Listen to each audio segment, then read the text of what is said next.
Hello Jammalamadugu people, మన PRS school నుండి ముద్దునూరు వెళ్లే దారిలో ట్యాంకీ దగ్గర నుండి రైట్ సైడ్ తీసుకుంటే బాలాజీ మ్యాచింగ్ సెంటర్ షాప్ ఉంటుంది. చిన్న పిల్లల నుండి పెద్దవారి వరకు లేడీస్లలో అన్ని రకముల డ్రెస్ మెటీరియల్స్ మరియు అన్ని రకముల ఐటమ్లు వీరి దగ్గర అవైలబుల్ లో కలవు.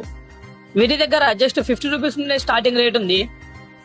వీళ్ళ దగ్గర ఏమేమి దొరుకుతాయో చూద్దాం పదండి. వీరి దగ్గర చీరలు, లంగాలు మరియు పంజాబ్ డ్రెస్సులు లభించబడును. అంతేకాకుండా వీరి దగ్గర కాటన్ చున్నీలు మరియు ప్లెయిన్ నెట్ చున్నీలు అలాగే వర్క్ చున్నీలు కూడా లభించును. అన్ని రకముల శారీస్, కాటన్ శారీస్, హాఫ్ పట్టు, జరీనా పట్టు, బనారస్ అన్ని అవైలబుల్ లో కలవు. వాటితో పాటు లైనింగులు మరియు ఫాల్స్ కూడా లభించును. సాటిన్ కాటన్ అలాగే కాటన్, పాలిస్టర్ వంటివి చాలా రకాలే లభించబడును. మరిన్ని వివరాలకు బాలాజీ మ్యాచింగ్ సెంటర్ ను సంప్రదించండి.